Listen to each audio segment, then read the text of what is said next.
এটা ভাল লগা খং। মোৰ সংযমহীনতাৰ দুৱাৰ খুলি শুকুলা জখলাটোৰে নামি আহিছিল বুদ্ধ।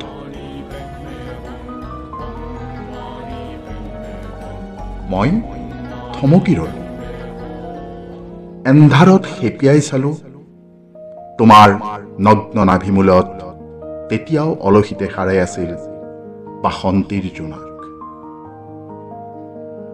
মই জিলিকি উঠিছিলো তাত।